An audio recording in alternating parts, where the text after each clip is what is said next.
Hey guys, Dave from Nerdarchy, for nerds, by nerds, and today I am hanging out with Matt Colville. I probably don't really need to introduce you. And I was thinking as I was putting like all your information in the description, I'm like, it doesn't matter. They all know where to find you anyway. Now people. I think a lot of your audience probably has a pretty good idea who I am. I guess So how are you doing this morning? I'm doing great. Yeah, I'm doing fantastic. I woke up this morning and got some writing done, and now I'm talking to you. So I'm very happy. Nice. Well, I want to congratulate you on a successful Kickstarter. You guys are Thank you. crushing it. Yeah, we did a lot of research. Like we did a ridiculous amount of research for months. I think we started back in October. We started collecting data and talking to people about how to do a Kickstarter. And I know people at Atlas Games and Monte Cook Games that have run really successful Kickstarters. And so I just reached out to them, and they were happy to give me a ton of advice. And it's funny because even in spite of that, like we were so paranoid that we had gotten something wrong, or that we had screwed something up, or that there was some way. We were constantly looking for any way that we could make things easier or more straightforward for the people, because we imagined that it was going to be a struggle over the course of 30 days to get to $170,000. And so we were really beating ourselves up over feeling that there's always this problem with any kind of project management, especially in a deadline critical environment, where you think, if only I'm smart enough, I can solve this, and therefore there won't be any risks, and it'll just work. But that, in reality, I had to just eventually say, guys, we've done the best we can. We just have to launch this Kickstarter and then start solving problems. Waking up in the morning is a risk. You go outside's a risk. Yeah. You So never know what's going to happen. You can't plan or schedule or research your way out of that. You just got to do your best and then go for it. Now, I believe if watching the GM Roundtable has taught me anything, I'm supposed to refer to you as the king of Kickstarter. I am the king. Yeah, that's something that I was just, that was somewhat hubris. I saw my friend, it's more me making fun of a certain type of perception. But I saw my friend John, I shouldn't tell you this, it makes me look bad. I saw my friend John Wigg at OrcCon in LA, and he was the guy that had the 7C Kickstarter that did crazy gangbusters. And I knew about that Kickstarter. I just didn't know how. I knew more about it because it was my friend John's project, and I was happy to see it succeed. I didn't know exactly how much money it did, or that it did that much, or was that successful. And so when people started bringing that up, I was like, oh, really? And that's where the pirate ship idea came from, is seeing, what happens when we pass that threshold. But John, when we were at OrcCon, John's like, we had no idea. Basically, he was in the same boat I was in, where he had no idea that they would do that well that quickly. He goes, we did $300,000 in our first day. And I said, $300,000 in one day? That's adorable. But I instantly felt terrible saying that. But he took it in the context in which I meant it. He and I have been friends for a long time. What did you guys do the first day? I know when I first looked at it, like I saw your video go up. I think it was like $700,000 in one day, I think. Yeah, that's crazy. I saw your video go up, watched it, and then went over to the Kickstarter, and it was at like 52. And I think it was in like the first like 30 minutes. Yeah, we had people. So this is how crazy this was, and this is what I mean when I talk about not really understanding it. I mean, literally, parts of it don't make any sense to me. So there's a point where the video it's a YouTube video, right, that I then have to upload to Kickstarter. So the video is in two places, and it's on YouTube waiting for me to say make it public, and it's on the Kickstarter page waiting for me to say, okay, launch the Kickstarter. So I start with Kickstarter and I say, okay, go live, and I press the go live button. And then I go back over to the YouTube channel to say, okay, now make this public. And in the time it took me to switch web browsers and just say, okay, now go public, we had already gotten like 3 backers. And I don't even know how they knew it was live. We hadn't published the video yet. Like, it was just on the Kickstarter page somewhere. And the only thing I can think, and this is insane, is that there were people, because they I think people kind of reverse engineered. I tweeted about the fact that we had submitted the Kickstarter for review. And they said it would take about 3 days to review it, the Kickstarter people. And so I think people had kind of reverse engineered that we were going to go live Friday morning, and we're just sitting there refreshing the page. And I was like, this is insane. That's when I first started to think. I thought, are these bots? How is it possible? Russian bots have invaded my Kickstarter. Yeah, because otherwise, how do you explain that? Like, there was no, at that point, there wasn't an announcement or anything. We already had 3 backers in the span of about, 5 seconds. And that was crazy.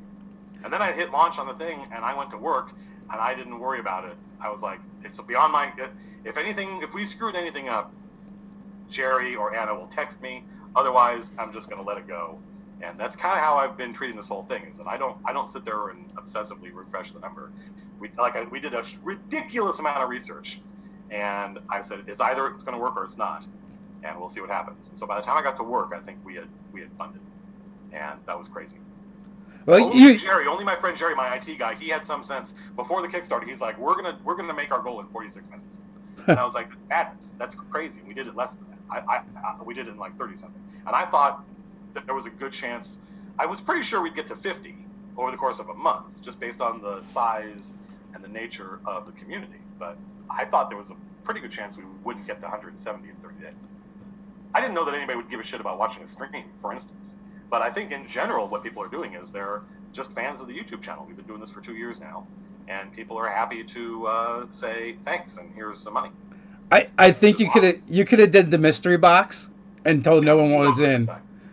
Well, it's like I said, we were talking earlier. Like I've wanted to stream. We tried streaming a couple times, and we got to the point where we felt like we basically worked it out, and we had all the gear and everything set up, and then we got kicked out of our space because we were just streaming at our office where we all have jobs, and they were kind enough to let us use that space until they needed it, and then it became a process of now what.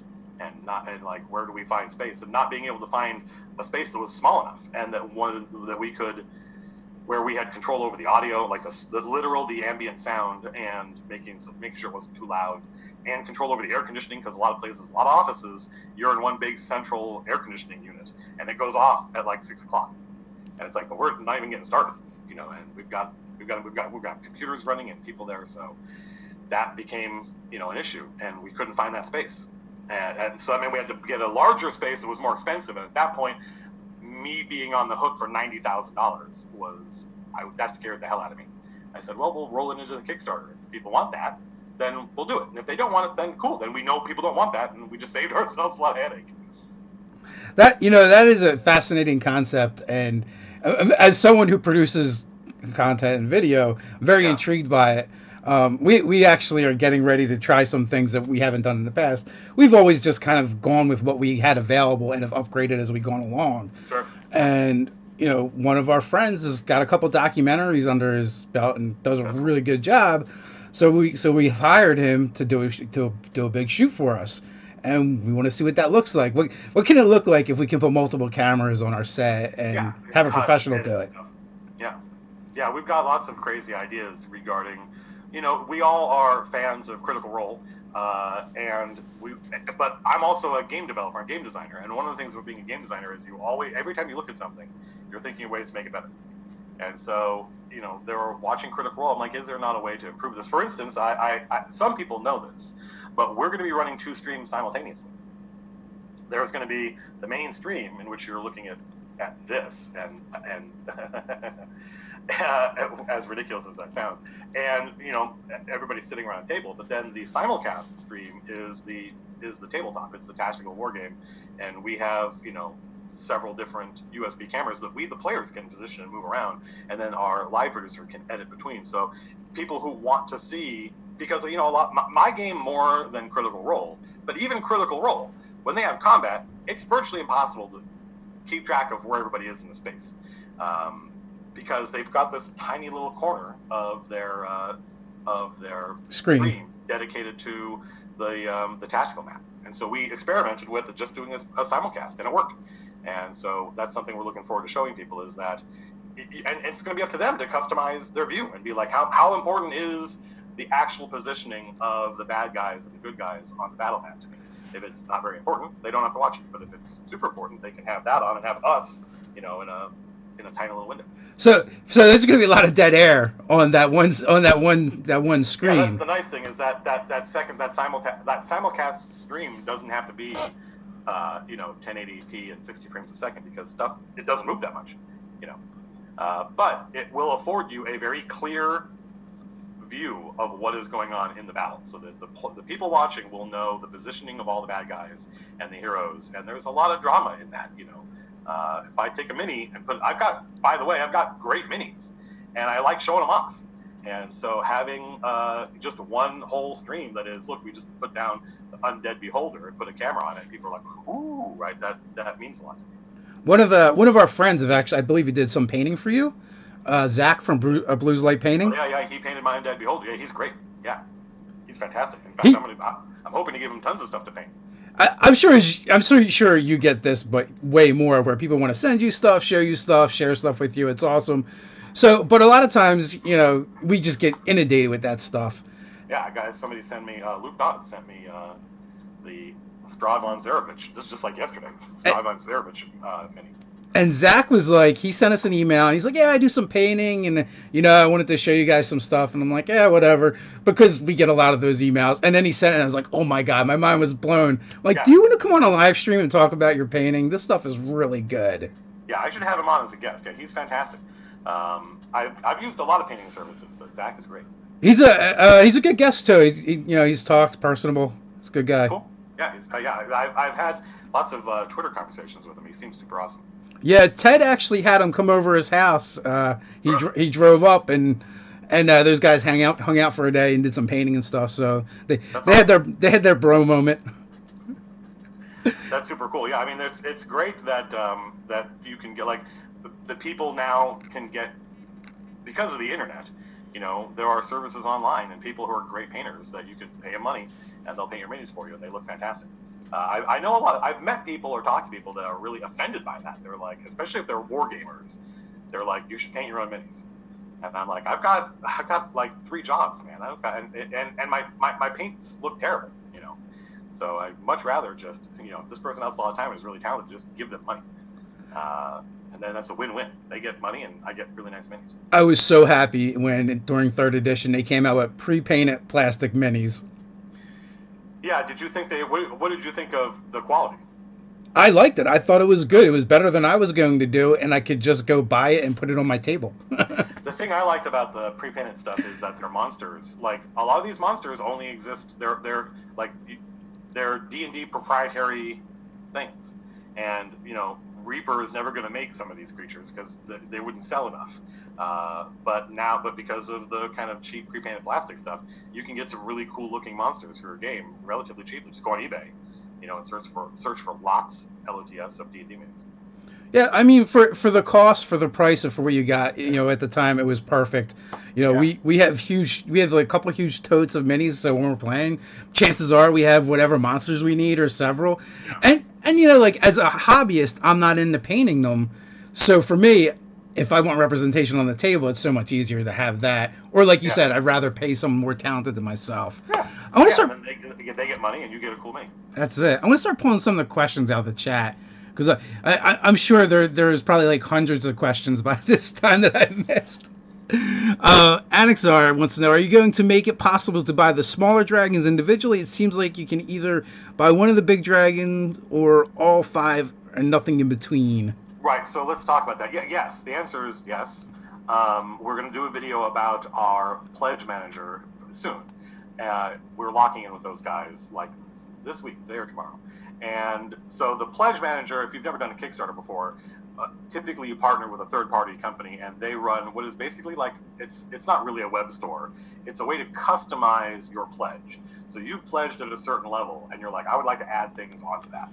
And so you will be able to say, I want 3 copies of the book. You'll be able to say, I want 7 minis. I want 3 of these and 4 or whatever. You'll be able to do all that. And really, we've learned a lot, obviously, from this Kickstarter. The pledge levels that we chose, we sort of imagined that there would be a lot of people, There would be enough people to warrant this, who just don't care about Matt Colville or D&D. They just like cool minis, right?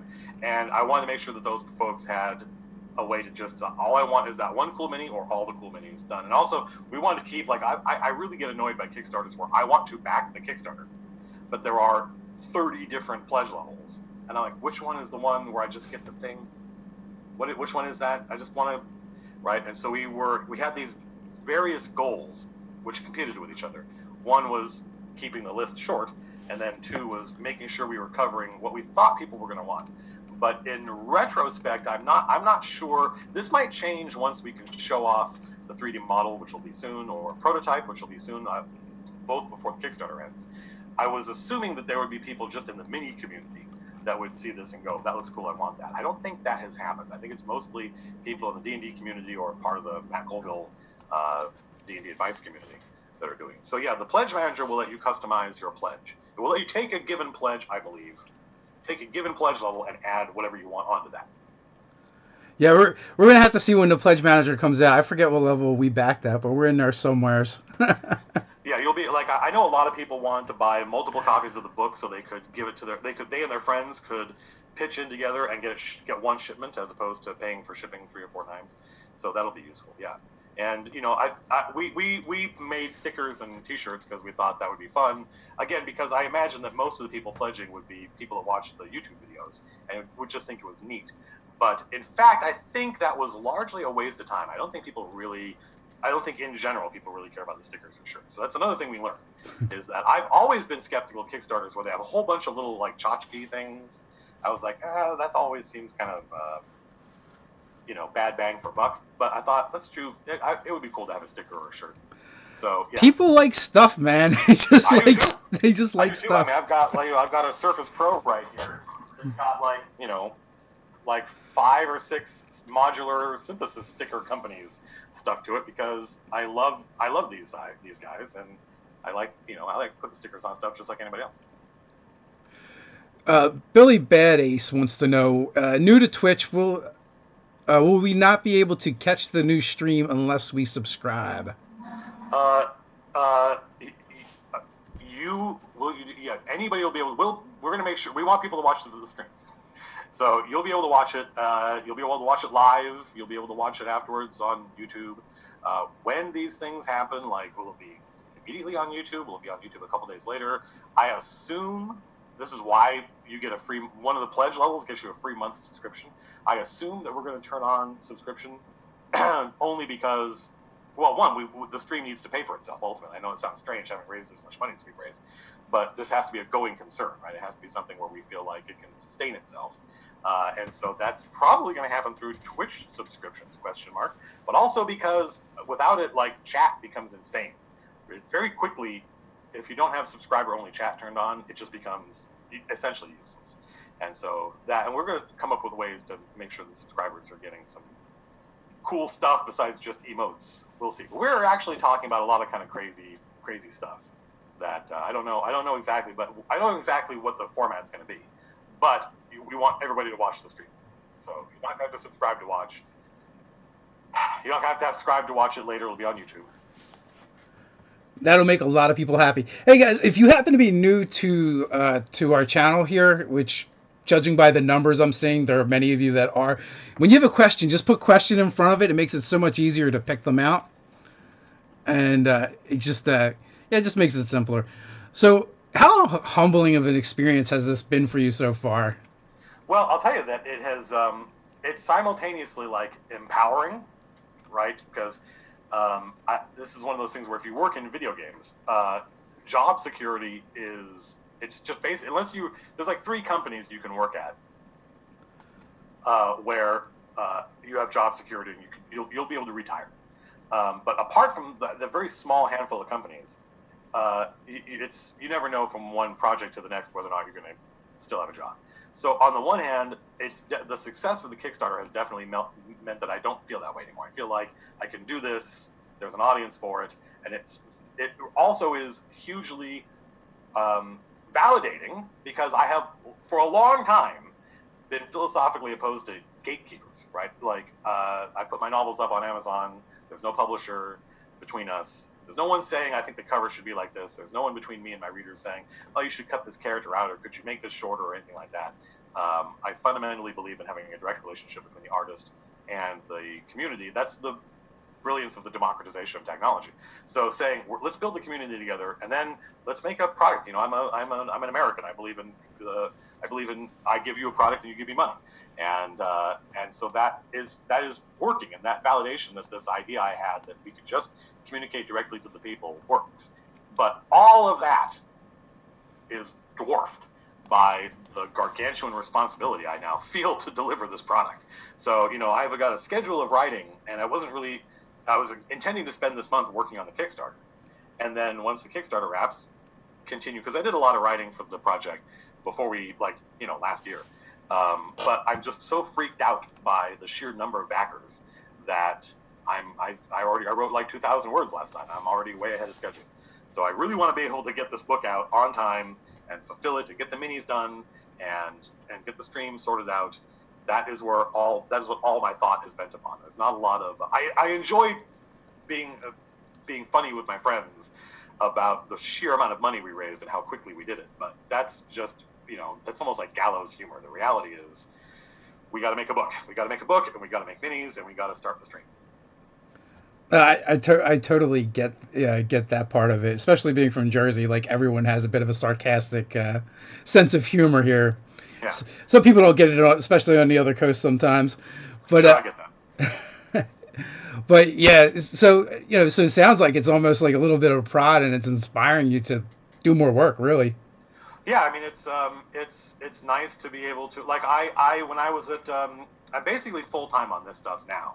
My relationship with my corporate masters is incredibly good, and they're like, take the time you need to. There's not a lot of writing in Turtle Rock right now, so this is your thing right now. Do your thing, and it's my work ethos is I figure out how much needs to be written and how much time I have to write it, and that's my quota for the day. And I'll wake up at 7 in the morning, and and maybe I'll play some Hearthstone and get something to drink. But typically, the first thing I do is I sit at the computer and I bust my ass to get my quota done. And usually, I'm done writing by like 10 or 11 o'clock in the morning, and that gives me the rest of the day to do stuff like this, to do stuff like answer emails and do stuff like talk to the pledge manager people and negotiate all this stuff and manage the minis, and talk to my friend who's dealing with finding space for the stream. And so doing that now for these people, to me, is deeply rewarding. And the notion that I wake up in the morning and now I work for them is it's incredibly liberating. We were making the joke about your boss is watching your Kickstarter, going, "Oh man, he's never coming back. He's gone. It's done." Well, I mean, those I love. So the Turtle Rock Studios is like a little utopia. Go to the Turtle Rock Studios webpage and look at the careers, and if you qualify for any of those things, I strongly encourage you to apply, because we're an independent developer, and the guys who run it. Turtle Rock Studios is not run by a bunch of producers. It's run by an artist and a level designer, and so they run the company that they would like to work at. And one of them is a good friend of. They're both good friends of mine, but one of them is in my game, and so he's happy this is succeeding because it means we get to play D&D again. He's one of the owners of Turtle Rock, is one of the players in my D&D game. He's also my DM right now. He's running a game set in his world, and it's awesome, and I love it. And I would love to put him on the stream as a DM. So those guys weren't like, oh no. They were like, yay. They were super happy, super supportive, and they might have been a little bit more like, uh-oh, if we were working on projects that were very dialogue heavy. But we're not. There's a little bit of writing that some of these things take, and it's nothing I can't handle over the course of a given week. And so they were confident that I'd be able to take care of that. Just excited to see me succeed. Any chance you'll become a professional streamer now? Well, I mean that's I mean for some reason when you say professional streamer, that conjures things in my head that, like, the Twitch is successful in some cases, I think, besides itself, in spite of itself. In a way, in doing stuff that, like, really only YouTube has done up until now, which is that they've created a platform where people come home from work or school and they just turn on Twitch and they don't really care what's on, right? So that's huge. That's huge that Twitch has been able to do that. But the vast majority of people streaming on Twitch belong to a certain ecology, and I think we all know what I'm talking about, right? The streaming games ecology, video games, that really doesn't have anything to do with, like, what the folks at Critical Role or I am planning on doing. They're very different beasts. They're very different products. And so, like, the goal is any of the stuff we do, it has to generate revenue. That's how I know, is something successful, is it generating revenue, and that's where we put our efforts. And so the stream has to, even though we've raised a ridiculous amount of money, we're going to be spending that money on getting a lease and making sure the tech is good and hiring employees. And all those things are going to whittle away at this. The stream needs to generate revenue. How it does that, we have got a bunch of different ideas for it. Subscriptions are the obvious way. And indeed, it's the plan. Subscriptions are the current plan. However, I'm not happy with the subscription model because I don't think people get good stuff for it. So that's our plan. and other people do it and they are successful with it. But if we can come up with either a better plan or a way to make sure that people are getting more stuff for their money, then I personally will sleep better at night. It's that game designer thing of like, this is suboptimal, but there's a way to tweak it, make it better. It is tricky, and having talked with a lot of different streamers and people in this space, and even just knowing what I know, anyone who has a table and they're paying for those people to be there, like Yeah. that's $1,000. Like the cost, not even like the production stuff, just like people sitting at the table is like $1,000 a session, easily, and if you want a game every week or however often, that adds up really quick. And like you said, without a way to monetize and turn it Yeah. into a profitable business. Well, I mean, I think that first of all, like the people that you see on the stream are going to be like, if the stream generates revenue, then everybody who's participating in it is going to get a chunk of that, because that's what seems fair and equitable to me. So when you watch Critical Role, they're all getting. They're. I don't know what their exact deal is, but like when you watch our show, all the players, if the stream is successful, all the players get some of that cash, and that also helps make it. It seems weird because like they're to a certain extent they're getting paid to play D&D, which is strange. But these are just my friends. I didn't cast any of these people. We didn't do auditions or anything like that. I've seen some streams try that.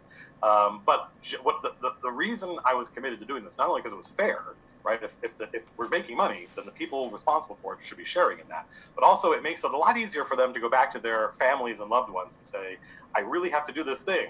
Like, I'm sorry, I've got this thing on Friday nights or whenever it ends up being, because it's making money for them. Right, it makes it easier for them to schedule it and justify doing it. So money makes everything better. It's what makes the world go around. Well, like I remember Bill Bruford, the drummer from Yes, was like, money is like applause. Like it's how you know you're doing well. And when there's no money, you start going, oh, I guess that album tanked. Nobody wanted to listen to that. And so that's what I mean when I say this is how one of the ways I determine like viewership, viewer size, view count, and revenue determines what I'm spending my time and my money on. Hollow's Bastion has a question. Would you consider recording yourself writing and creating your session notes before you Yeah. streamed? Oh, sure. Yeah, no, we'll do that. We'll do that. I don't know if we'll do it every time, but you'll have access to my notes. Like I had lunch. God, I hope this doesn't sound like a name drop because he's just this guy I know.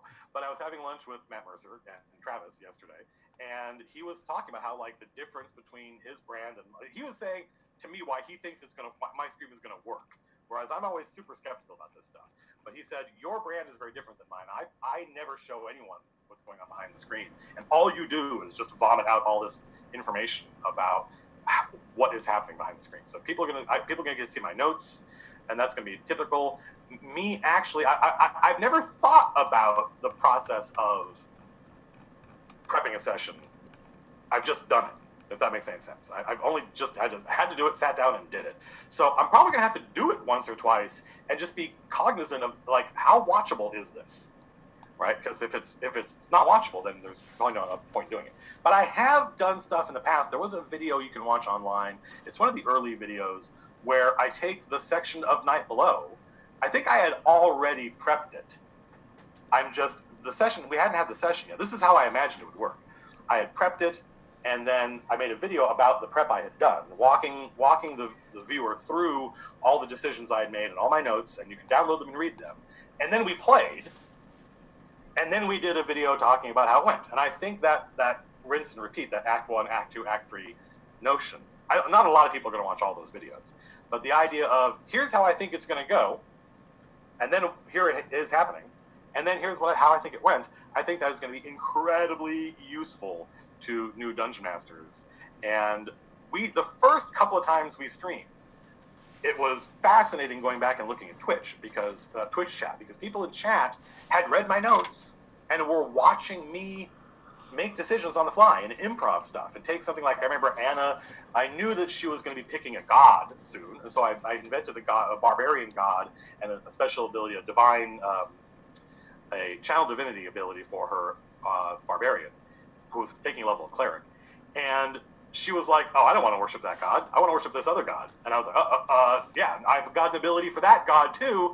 And because I hadn't shown her the first one, I just took the ability I already had and I just literally inverted the language. I think it was something like if she was ever outnumbered, she got some kind of bonus. But now if she and her team outnumbered the enemies, that's all I did.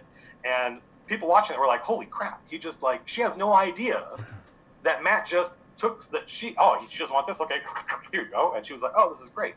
And that was fantastic. Me watching people watching the decisions I was making and realizing how it works and how easy it is, and was really rewarding for me. The problem was that after only 2 or 3 streams, people were tuning in. The stream was growing, and people were tuning in because they wanted to watch the story. They wanted the narrative. They weren't engaging with the notes anymore, and they weren't thinking in terms of what is Matt doing as a dungeon master. They were purely coming to me as a storyteller. And that's cool. I love that stuff. But I think one of the things we're going to be using, I don't know, I can't commit to this right now, is we're probably going to have a big Discord presence. Because that way we can have a channel just for the people who are talking about the dungeon mastering aspect of it. People who have read the notes and are following along. And those people aren't going to get drowned out in that channel by the people that just want to talk about the drama. You're destroying the mystique, man. You're destroying the mystique. I had a good friend of mine, Wes, who's our tech director at Turtle Rock Studios, who has watched D&D, and he's played once or twice, and I had him come just sit next to me once when I was running the game. He's not one of my players. And he sat there, and I would just explain stuff to him, and he literally was like, is this it? And I was like, yeah. And he goes, hell, I could do this. And I was like, that's the whole point, man, is that if you've only been on the other side of the screen, you imagine it being a lot more worked out and complex than it really is. There's a lot, especially once you've kind of got your sea legs under you, there's a lot you don't have to have ready because you know you'll be able to figure it out as you go. And it's much better to be listening to your players and reacting than it is to be always thinking about your plan and how to force them to do it. That's just going to result in everybody being unhappy. But you learn to have like a skeleton of an outline. This is something you learn in speech or forensics class. You learn to have a skeleton of an outline that you know really well, but you haven't gotten too deep into the details because then you'll become obsessed with those details. But what's important is listening to your players and reacting to the things they do. And the good news about being a dungeon master, especially new dungeon master, is, you know, you're going to talk for like 3.5 minutes setting the scene, and then your players are just going to do their own thing, and you're like, oh, thank God, I can just sit back and relax and let them talk and argue and negotiate.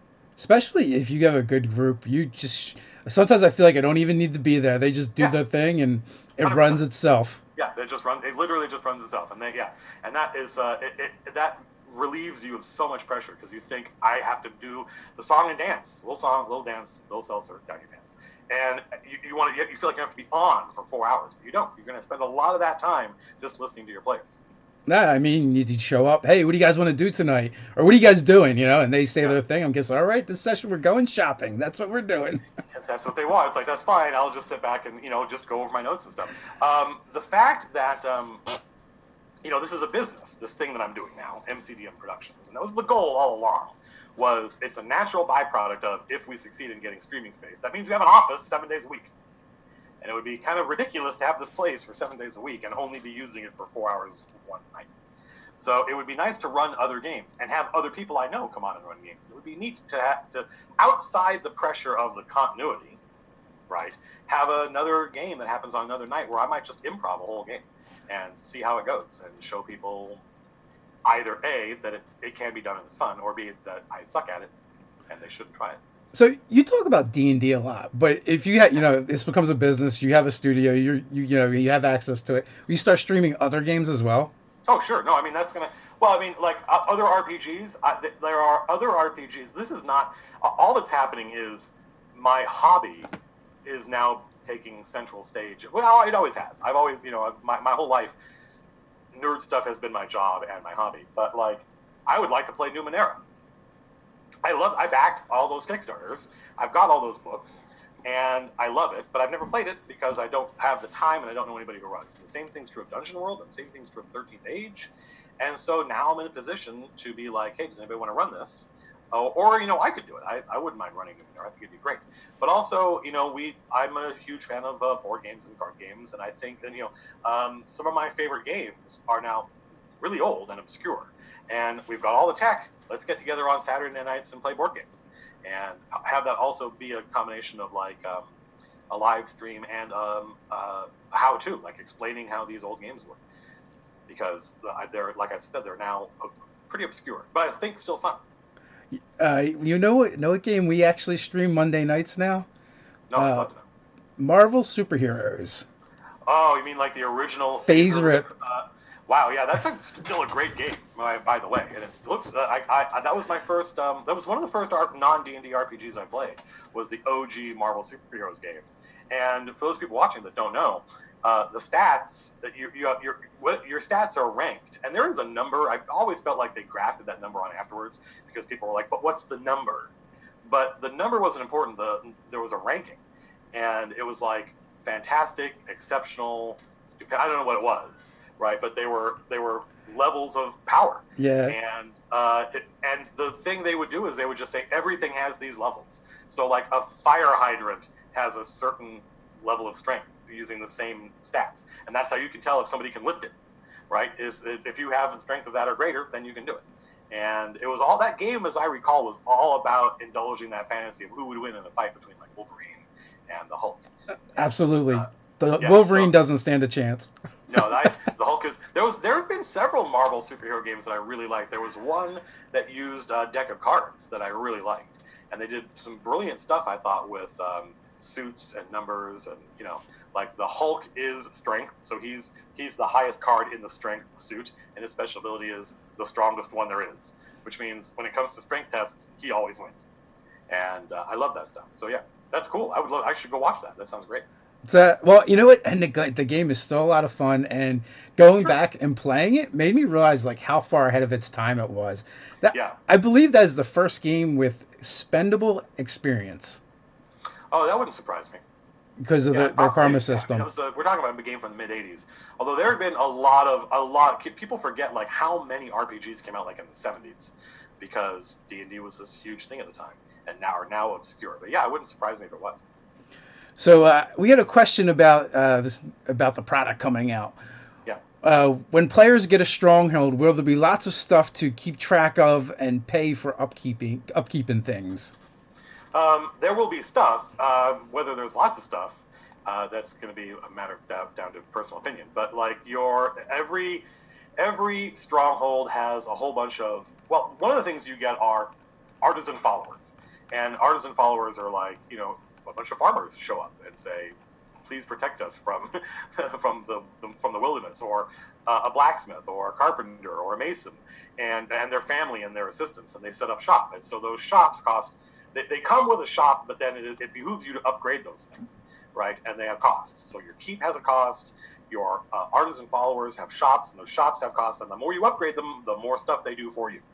They all have some mechanical benefit. Like a tailor gives you advantage on charisma checks. I think like only when you're at home. I'm not sure. I don't remember the language. We'll talk about it in an upcoming video.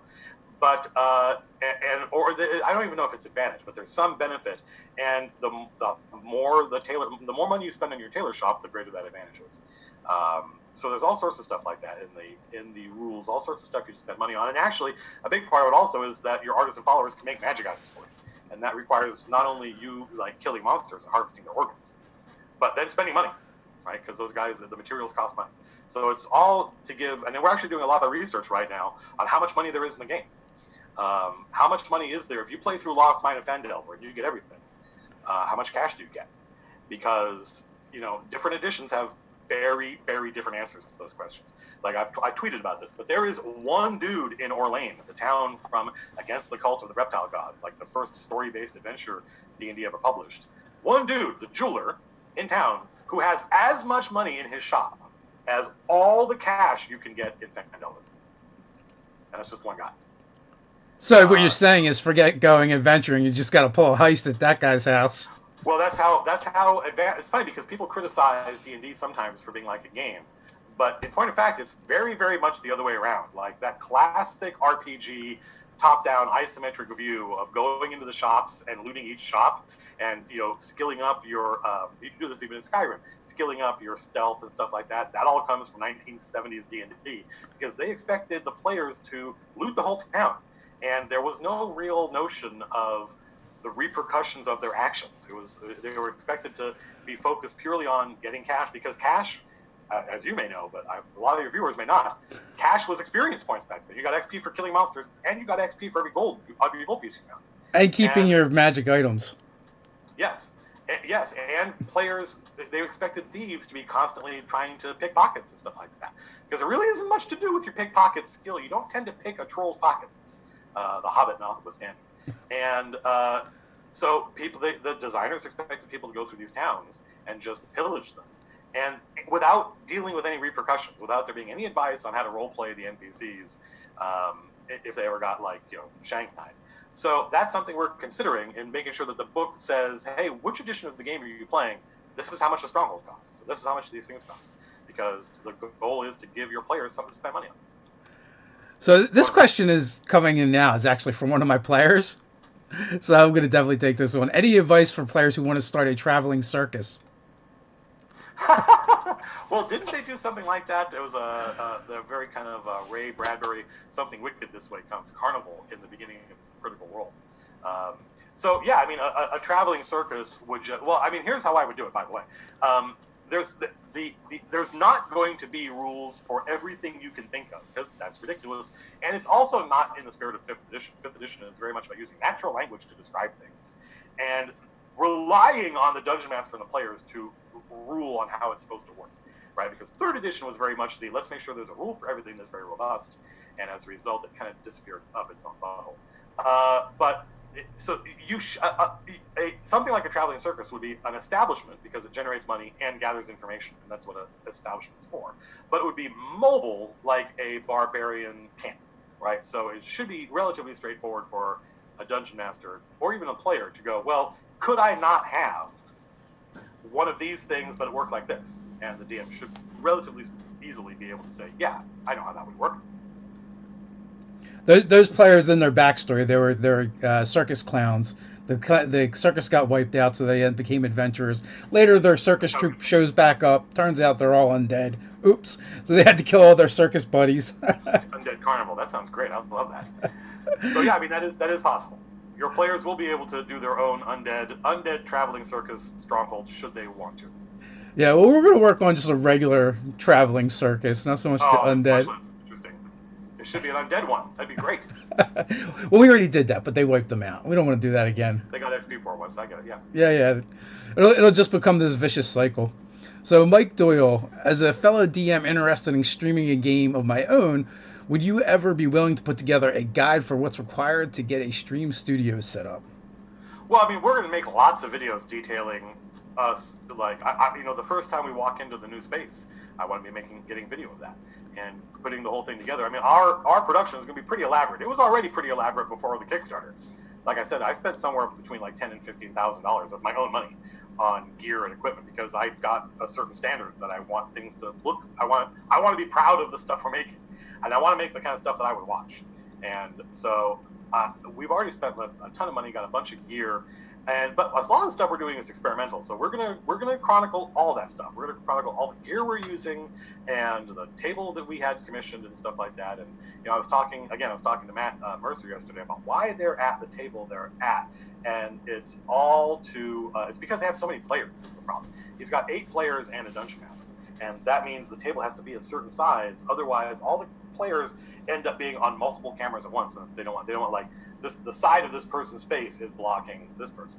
We don't have that problem. I have intentionally kept the number of players in this game small. 5 players and 1 DM. Small. That's small for me. I'm used to running like 7 players. And that way we can fit them all around a 4x6 table. And by hanging the cameras from the truss, we can push the cameras right in. And we've already done this. There are videos you can watch of us having done this.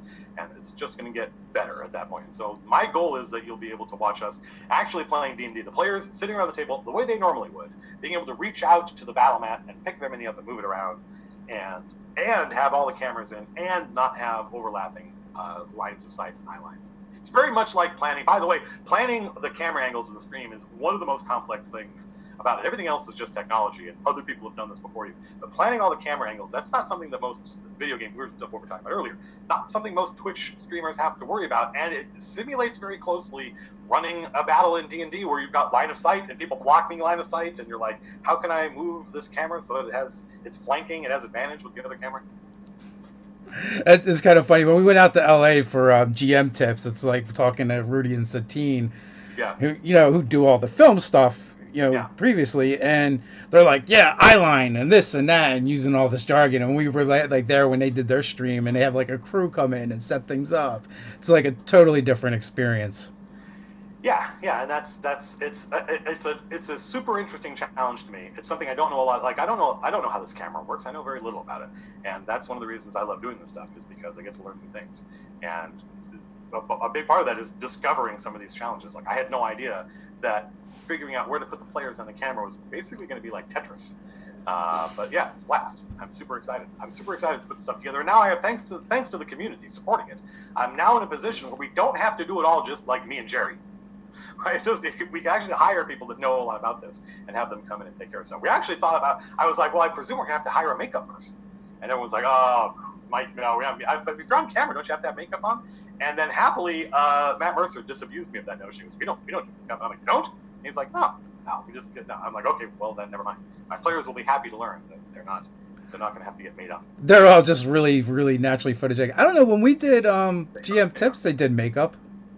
Yeah, well, that's a different. That's not Matt and those guys. That's it's still geek and sundry, but it's according to Matt, he's like they don't do makeup before they go on. Yeah, But they are professionally charming people. yeah. That was one set. It was one set over from where they filmed Critical Role. Yeah, I mean my painted Kraken mini is on that set somewhere. Every time I go there, I forget to look for it. But Matt borrowed it for a Critical Role episode, so I've been there, several times. They've got basically a giant soundstage, is what they've got, and they build tiny sets inside that soundstage. And GM Tips happens on one of them. Yeah, it was definitely a cool experience when we did that. So Shadowzar, Matt should contact Monty Cook to find Numenera people and grow the Numenera category on Twitch. Oh yeah, no, I mean I don't know Monty personally, but I know his biz dev. I know that Charles Ryan, the guy who runs his company, is a super good friend of mine. I love Charles, and they gave me tons of great advice when it came to the Kickstarter. So it's up to Monty and those guys if they wanted to do something official. But yeah, I would love to play a Numenera. If I have to run it, I will. That's the GM's curse. But obviously it's going to be here in LA. One of the things I want to do is I want to fly. I mentioned this before. Somebody said, "Hey, we didn't give you this money so you can fly hipsters around."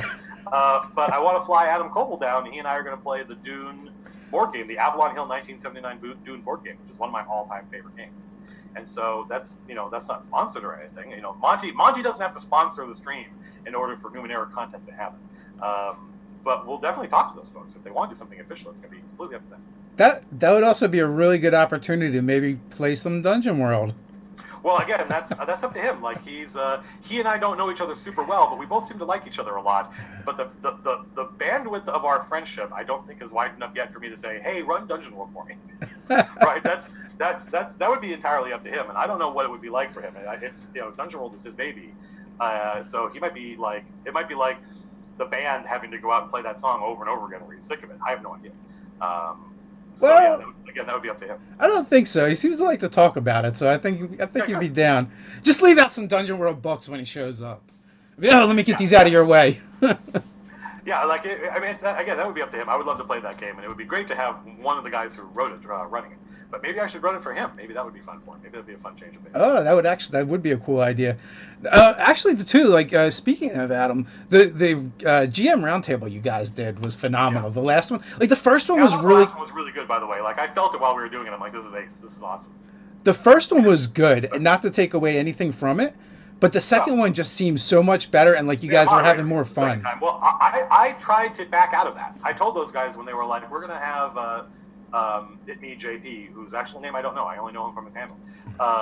We're gonna have him moderated, and I was like, guys, I'm gonna pass on this one because I felt like 4 people was too many already. I still basically feel that way, also, and I just wanted to hear different voices and see different people on there. So I was like, adding one person. I think the best thing for the audience would be for somebody to drop out, and I'm more than happy to take that hit. So I originally tried to get out of it. And they were like, "Oh, well, no, I won't host then. I won't host. It'll just be the 4 of you folks." I'm like, "No, man, I didn't." The idea wasn't for you to drop out of your own stream that you're running. That's ridiculous. And so then I felt bad, and I said, "Okay, yeah, let's do it." And I'm glad I did because I really did think that second stream was excellent. The problem I have with that stuff is that it's the same folks every time, and I'd love to see some different faces and hear some different voices in there. But also B, every time we do one of these, and this is the nature of 4 people on camera, there are people who are tuning in for this person or that person, and they want to hear that person talk, not Matt Colville. And so I always think it should be fewer people. I always think it should be 2 or 3 people, because then the people tuning in to hear one of those people talk, now they're hearing their favorite person or whatever talk for a long time, as opposed to every once in a while getting a word in here or there.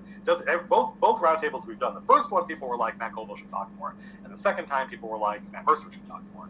And so that's the problem, is that when you have 4 people on a conversation like that, especially we're not there in person, right? And we don't all hang out together live, which would make a huge difference. You're watching these different people have different ideas and want to express them, and some people get more airtime in a situation like that. It just depends on the questions and where the conversation leads to, because you guys all have different areas of expertise. Yep, that 100%. But and as a result, some people are naturally going to talk less in any given roundtable like that. But then that is doing a disservice to the fans of those people who tuned in because they want to hear that guy talk, or ideally that girl talk.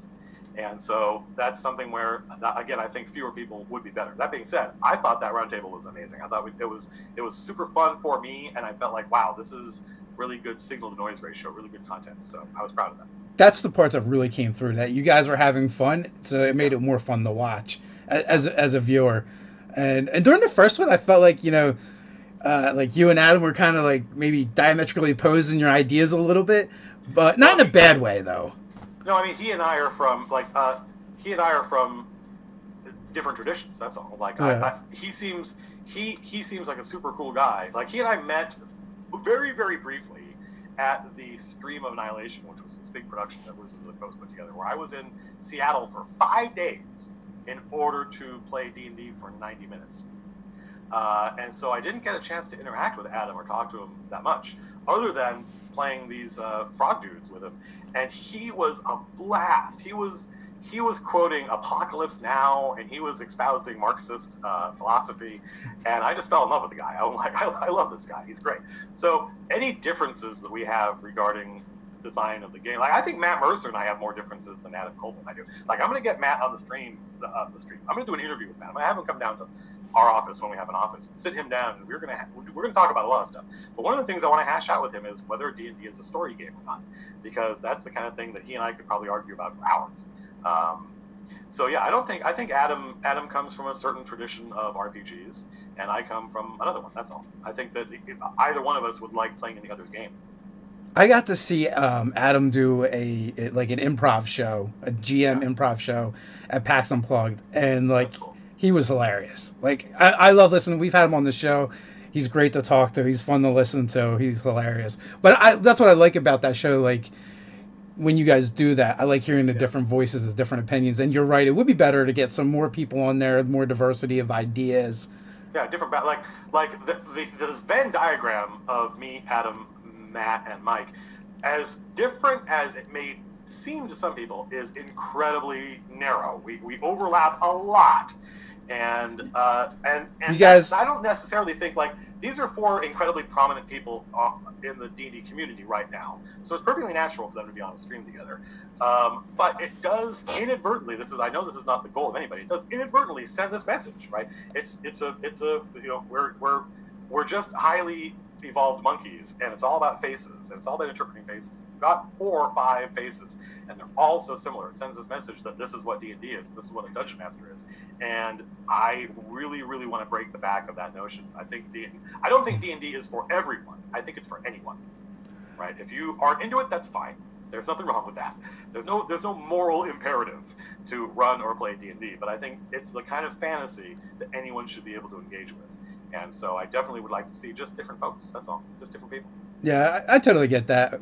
We deal with the same thing because we started a thing with our friends, and they're the people we grew up with, and I was actually related to a couple of them. These are the faces we have. What are you going to do? Sure. And that's something, like, when it comes to your personal group, it should be your friends. And you shouldn't be thinking to yourself, oh, do I need more diversity among my friends? It should be the people that you know, that it should be a natural, organic, alchemical experience for you.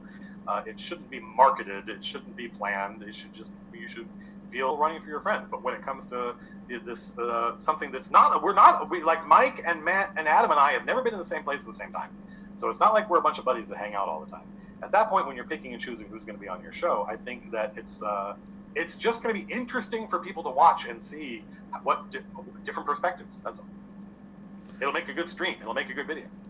100% agree. So, Sane Grove, what is your stance on subscriber interactions, like letting them vote on some bad guy's next move or other opinions that affect the world? I've also seen streams where it's very much like Hunger Games, where they throw money at it and things happen. Well, I've had ideas about that in the past, but then when I go and I watch other people who've tried it, it didn't work. And so my attitude with that stuff is, okay, I don't have any reason to suspect it would work with me. So, like, having there be some kind of interaction between the chat and the mechanics of the game or the encounter, I can't think of a way to do it any differently than the people who've already done it and failed. So that's not something I'm planning on doing. I can tell you what my goal is. My goal is, and this is one of the reasons that we're definitely going to be on Twitch, but we might be on lots of different platforms. I don't know. Because Mixer has ultra low latency chat, right? Mixer is just another service like Twitch. Twitch, it takes 7 seconds for the message to get out and then 7 seconds for it to get back. So it's a 14-second delay. And one thing that happened in one of the streams we did before, you can watch on YouTube, is I had to explain to the viewers what was going on in the game because my friend Tom, his character Darinka, had fireballed her own hand off so that she could later attach the hand of Vecna. And the audience hadn't been there for that part. And so they didn't understand what the players were talking about when they would be like, well, you don't have a hand anymore. I was like, let me explain this. And Jerry, his job is to make sure the stream is working. He's not the chat manager. He's the live producer. But when the stream is working, he's got nothing else to do. So he was monitoring chat. And someone in chat, hearing about Darinka fireballing her own hand off, said, and then Jerry announced this. So we're sitting there, and Jerry's behind like a screen. Like, we hear the voice of God come out. And he says, he's quoting someone in chat when they said, Tom, you metal fucking dumbass. And I thought that was a great comment, and we all laughed, and it was super memorable. And that's the kind of interaction I want from chat. I want to not have to monitor it.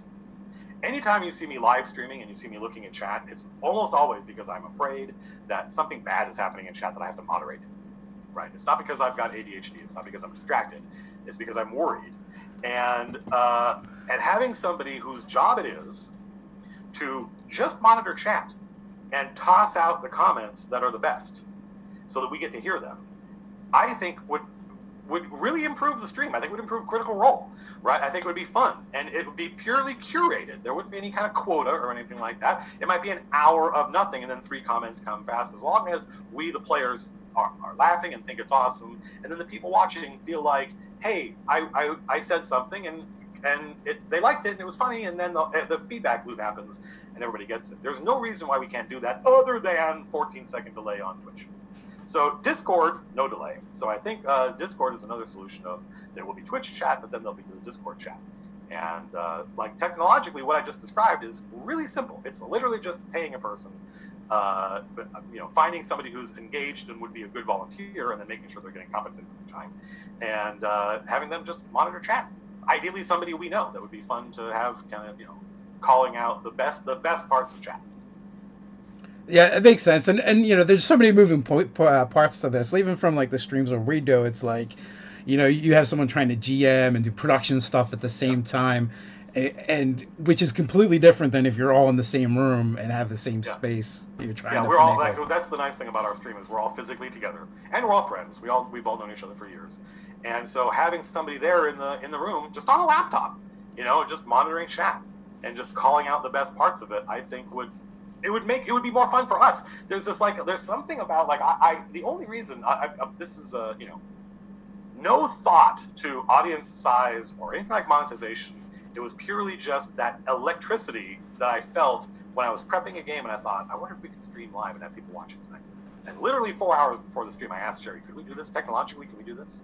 Just because I thought there's something. The only analogy I can come up with is like, you've got Spotify, you can listen to whatever you want whenever you want. But when you're driving in your car and you hear that song you love come on the radio, you could have just gone and put that song on anytime you wanted. But hearing it live, hearing it happen in the moment, it creates this this friction, this electricity, this kind of like sense, and that's to me a lot part of the fun of streaming.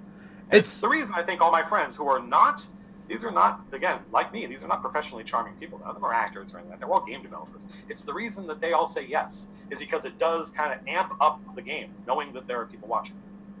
It's that shared experience that you get, like when you go to a live performance or a concert, something like that. That energy you're talking about, and now we can do it globally and connect with each other. Now people can be watching all over the world, and doing it live, you know, has. I remember wondering. We're not doing this, by the way. Nobody freak out. I remember wondering if it wouldn't be better for a show like Critical Role if you could only watch it live. Right? If it was purely you had to be there. Right? Because I think obviously it would make it harder to onboard people because you couldn't be. But how many? This is me kind of talking myself into it. But we're not doing it. Don't worry, we're not doing it. We want people to be able to watch the content. But like, how many people go back and watch all that content anyway? The onboarding for a show like Critical Role is super hard because somebody who comes in on episode 300 has that's 1,200 hours of video they have to watch. And some people do it. Some people do it, but I don't think most people do it. I don't think most people who are interested in the show do it because it's just too much to ask. So if you're already in a position where most people can't get caught up, wouldn't it be cool if it was only live? You had to be there, and people would like rush home and want to watch it. And I remember the Legend of the Five Rings collectible card game, which I did a video about, and I said I think it has the best story in all of gaming across all categories, including video games. And it wasn't written down anywhere. These weren't. I'm not talking about the novels. I'm talking about the story of the CCG. You had to pay attention. You had to talk to people who'd been to the shows and had played in the tournaments. And this is the early 90s, mid 90s, before the internet was really doing what it does now. And it was largely word of mouth. And being a part of that you felt like you were part of something bigger than yourself. So I would like to see somebody else try it. I'm not going to do it because I want people to be able to watch the show.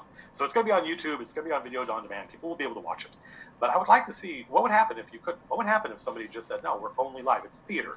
It's theater. If you weren't there, sorry, we do, you come back to the next show.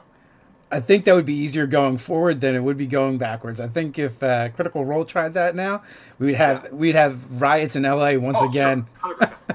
Especially they got billboards all over LA now, by the way. So I know. There would definitely be riots. But yeah, I would love to see somebody do what we're going to try and do, get together in person, stream their live game, and say, it's only live, folks. What I suspect would happen is you'd probably have a smaller audience, but that audience would be intensely engaged. They would feel like they were part of something special. So I got one more question from the chat for you before we head out. We're past the hour mark, and I think you have a Kickstarter to manage and a book to write and minis to make. So I don't want to hold you hostage. I appreciate it. I'm having a great time though. So I mean, as long as you want to go, I'm down. Oh, nice. After the first 5e stream, there was some chatter about Colville and Cabal doing a one-on-one stream interview. Is that in the works? Well, like I said, I'd like to fly Adam down just to play Dune together in person. And I can do that now. I have the resources to do something like that. And so definitely I'd love to do, I've always wanted to be Charlie Rose. Like that guy is in the 90s especially, I haven't watched his show recently, but in the 90s, that guy was a brilliant interviewer. And I always wanted to be, I think a lot of people would have that fantasy. And so I would love to be able to, I did an interview with my friend Jim, who's a old school DM going back to 1974, and that was great. And so I'd love to have Matt Mercer on and just talk to him, just spend a couple hours in an interview scenario. But also like my friend Phil, who is now running D&D after having not done it since the 80s and is doing great. His game is a ton of fun. And Anna, who ran D&D for the first time, she ran the Delian Tomb that I put on YouTube a while ago, and just talk to her about like her history with what I'm interested in is I'm interested in the things that make people nerds. How did you go from being a little kid who didn't know anything about nerd stuff to being a nerd? And I'm interested in that history that people have. And then I'm also interested in them as DMs and how they got into the hobby and their philosophy of getting behind the screen. So I think that's, I would definitely love to talk to Adam about that kind of stuff. Well, since you're doing a studio now, are you starting to get any gaming fantasies going on in your head? Like, if I were to put together some dream team games that you just wanted to be involved with. I'll tell you, this tells you how kind of like provincial my dreams are. I just really love the idea of having my own space where all my games can live and people can come and my friends and I can just hang out and play games whenever we want, and not have to worry about invading somebody's house or something like that. So to me, the fantasy is, hey, guys, anytime you want, just come by the office and we'll play games. And that to me is will be a lot of fun. That'll be to me that'll be a luxury. And not even having to schedule stuff. Like trying to get back to that way it was when we were in high school and college, where we could just hang out and play games all the time. So yeah, I don't have any kind of like apart from stuff like, hey, let's do a board game stream. We're already playing board games, and we play old, interesting board games that I think people get a kick out of. Apart from stuff like that, we don't have any intent on. I don't have any of those kind of fantasies of like, ooh, what if we did this or what if we did that? And we're not. We're going to put together more than one show, but it's going to be purely based on the stuff I think is cool and would want to do. There's no impulse. Other networks that do what we are just now talking about starting doing have quotas. They have agreements with distributors saying you've got to produce this many shows. We don't have anything like that. We don't have to put a show together, and we don't think it's a good idea. And so that allows us to grow this kind of in a grassroots way and see what people want to see. So no, I don't have like apart from luxuries like flying out of Cobldown to play the Dune board game, which I've now talked about a couple times. That tells you how few ideas I have, because that to me would be like, woo, that's awesome, right? And we're gonna have this space, and we're gonna find out. Like my good friend Jason Hazard, just to spitball. My good friend Jason, who's the guy doing the models for the dragons, the 3D models. He's a maker. He's like Adam Savage. He puts stuff together. And I would love to just have him come down to the studio, and him and Lars, they're kind of partners in crime for this stuff, and just put the camera on them and show them making stuff, show them building costumes for cosplay and props and stuff like that. He's one of those guys who got into video games because there really wasn't the opportunity. It wasn't the 70s anymore, and he missed that window of being able to kind of get into modeling for movies, because he's that guy. He will kit bash his stuff. My friend Zach Madeir does the same thing. He goes to kit bash model events where it's like you just grab a bunch of stuff and make something. And I think putting that stuff on camera would be fantastic. I think people would love that stuff. We have a friend, and we had him on the show to talk about just gaming and stuff. He's a fan, and he's got a YouTube channel. And then it turns out like he sculpts his own minis and has like a small line. He says, I'm like, why are you doing these talking head videos when you do this cool thing that no one else is doing? Why don't you just make videos of that? Talk about these cool things you're making. That's the great thing. Like again, we talked earlier about the democratization of technology. Like we can put those people on camera now and give them an audience. Like it's too bad. My friend Jim is a great painter. He's a Golden Demon Award-winning painter, but I get the sense that he doesn't know how to teach what he knows, which is unfortunate, because I think if he gave it a shot, he'd be great at it. And putting somebody like that on stream, saying, "Here, I've watched Mark like doing painting stuff." And just sat there and watched him paint minis, and it's great.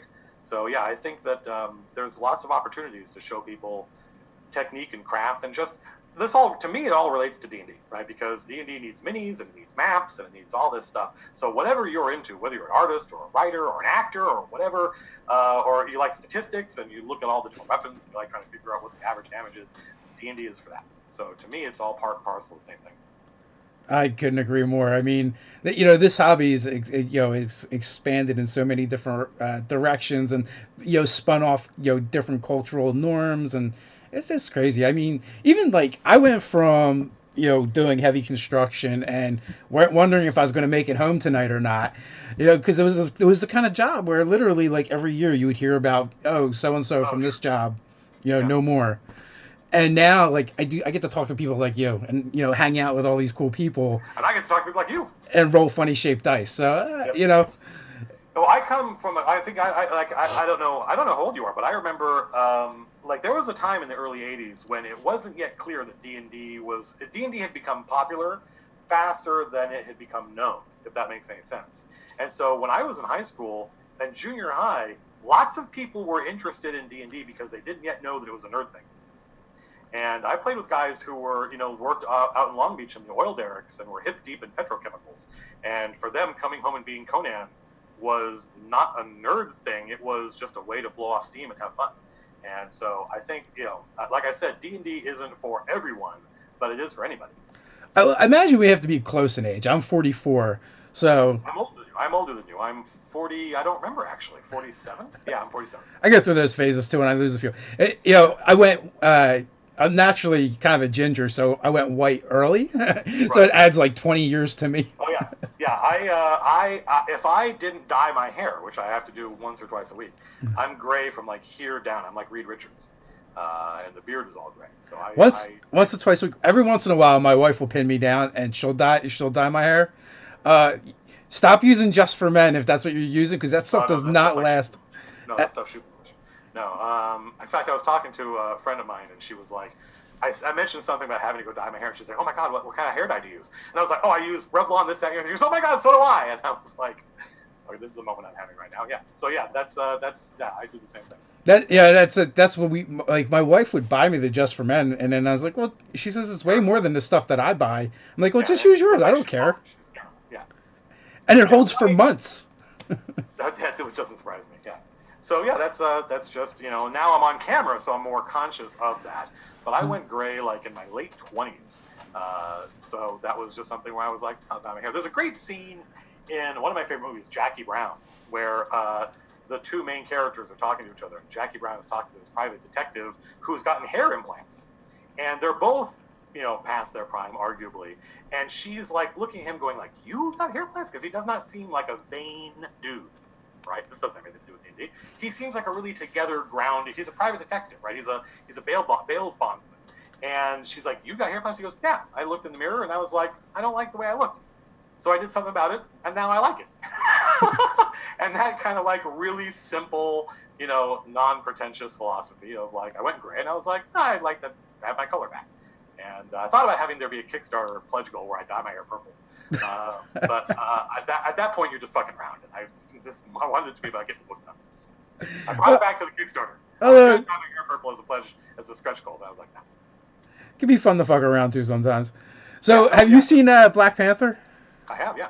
We're going to see it tonight. Finally, I'm probably super gonna see it stoked. again on Friday night. I didn't have that. I got to see it. There's usually one movie a year that I want to see several times in the theater, and Black Panther didn't do that for me the first time I saw it. But then, just reading people talking about it just got me energized to go see it again. So I'm going to see it again tomorrow night. Yeah, couldn't quite make it out opening weekend. My son's a Boy Scout, and he was camping that weekend. So, Well, that's awesome. That's a good excuse. I think you were the only person that didn't see it opening weekend. I think literally everyone in America went and saw that movie. yeah, it feels like that. Sometimes we Yeah. D&Di's different characters, and Oh, people sure. keep asking. I'm like, well, we're not that familiar with Black Panther, so we got to wait and see the movie first. Then we'll He's do it. basically like Wolverine, right? He's Wolverine or Moon Knight or one of those kind of low-level like punching fists, but he does have some supernatural abilities. Yeah, see, that's what I always thought, right? And then I had put up a stupid meme, and I was like, because I didn't think he actually had superpowers. I thought he was just like a really smart dude, and like the Batman type with a suit. No, he does have because he has they have some kind of sacred Yeah. plant that they take that gives him powers. But yeah, it's it's the movie is a lot of fun. But it is still a Marvel movie. It takes some interesting risks, and I think they did. It'll be interesting to see what you think. I did think that a lot of these Marvel movies, Guardians of the Galaxy and Thor Ragnarok being the noted exceptions, are very formulaic. And typically, the bad guy is just the good guy in a slightly different costume. And I got really tired of that. But they did wring some interesting changes out of that in this movie, and it surprised me a couple of times. And just generally, it's so beautiful. The movie is so awesome. They did such a good job, and it did something that a lot of these low-tier Marvel movies, mid-tier Marvel movies, failed to do. Even Guardians of the Galaxy, I'm not sure did well, where there's a point in the movie where you're just going along with it. I don't know anymore what the hell is going on, or who this person is, or why they're fighting exactly, because there's so many plot threads that are trying to interweave. But Black Panther did a really good job of making it so that I always knew who everybody was and what they wanted. There's an interview with the director where somebody asked him about the Infinity Stones. And they're like, we noticed, like, we expected by the time Infinity War came out, we would have seen all 5 Infinity Stones, and that meant one of them had to be in Black Panther because there's one missing. You're the last movie. And he goes, no, it's not. We felt like we had one MacGuffin, vibranium. Let's stick with that. Not overcomplicate it. And he said no one at Marvel ever brought up like the Soul Stone and sticking it in there. So we got away with it, and it shows. Like that guy had a lot of jobs he had to do. He had to spin a lot of plates, and one of them was making sure that the audience, no matter who they were engaged and understood who all the characters were. Because there's lots of different factions. There's several different good guys and bad guys, and people kind of in the middle. And they did a great job of making sure that all that stuff was perfectly comprehensible throughout the whole movie. Yeah, I'm really excited to see. I was a little disappointed my daughter doesn't want to go see it, because I'm like, well, I was saying to my wife, like, there's a lot of strong female characters in this. There's a lot of great lady characters in this movie, yeah. Yeah, so I'd like her to go see it, but I don't want to cram it down her throat either. So I'm like, if you don't want to see it. It's one of those things where it has to be a spark. There has to be some. It can't be a homework assignment. Yeah, If you're not interested in seeing Black Panther for whatever reason, that's fine. Again, it's not a moral imperative to do it. There has to be some spark where you're like, ooh. I've seen I've seen all the Marvel movies in the theaters. DC I can take or leave because they haven't been that great in my opinion, but I've been really enjoying the stuff Marvel puts out. But I'm also easy to please, so I don't like overly complicated plots because I feel like nine out of 10 times an overly complicated plot is just going to kill the movie anyway. So I just prefer simplicity. Yeah, I'm somebody who, like, I talk about movies a lot in my life. Like the guy, my friend Anthony, who's doing the concepts for the Dragons for the Kickstarter. I'm paying him to do this, so we have this professional relationship. But like half our emails are talking about movies and talking about The Last Jedi and talking about Black Panther. And I'm somebody who I have opinions about movies. I'm a writer, and I'm a huge fan of film, and a lot of the stuff I read is about film and movies and theater and acting, just in my spare time. But when I'm in the theater, I'm almost always having a good time. It doesn't matter what the movie is. I just like going to the movies. I just like sitting there, popcorn and Coke. I know, this is my church. That's church for me. This is a sacrament, and this is the process. And then afterwards, I think about it, and I have thoughts about it. And sometimes I think the movie is good, and sometimes I think the movie is bad. But the actual experience of going to the theater, I am almost always entertaining having a good time. I can 100% get behind that, and I'm just the kind of person that just kind of likes to like things. Sure, yeah. I just feel like some people go out of their way to really be miserable and dislike everything. Like when I finally got around to seeing Last Jedi, which took forever. I almost missed it in the movie theater. I saw all this hate about the Rose character, and then I saw the movie. And I was like, why? Yeah, it's strange. I guess I haven't seen that stuff. I don't see a lot of that. The meta commentary. I'm kind of in my own little bubble. So when people say they didn't like the movie, I'm not surprised. But then when they say why, then I am often surprised. I'm like, wait, that's the hill you're going to die on? Okay, well that's you knock yourself out. But that to me, there's a lot of semiotics wrapped up in these things, and that stuff tends not to be my issue. I'm more nuts and bolts regarding plot and character and stuff like that. Which is, I think people assume it's because I'm a writer. I think it's the other way around. I think I'm a writer because I'm interested in those things. And being a movie fan and being a fan of drama and trying to kind of figure out how that stuff works came first. Well, yeah, that makes sense. You're a storyteller. You're a storyteller because you like storytelling. Yeah, exactly. Because I was a consumer of it first. Yeah. All right. Well, I have another one of these interviews I have to do, by the way. So. Oh, today? Yeah, there's a podcast that they were recording, so it's not going to be live. Okay. Well, I'll let you go then. I've enjoyed having you on. It's been great. It was a blast. I had a lot of fun. Yeah, you could talk about this stuff forever. That's the great thing, is that this is a subject that, like, we're never going to run out of stuff to talk about. It's never going to get boring or dull. I hope. We'll see. Well, with that, I want to thank everyone for hanging out. We're at like just over 500 people for a while there, which is crazy. That's cool. All you nerds hanging out with us, greatly appreciate it. Thanks for coming on, Matt. Until next time, guys, stay nerdy. Peace out.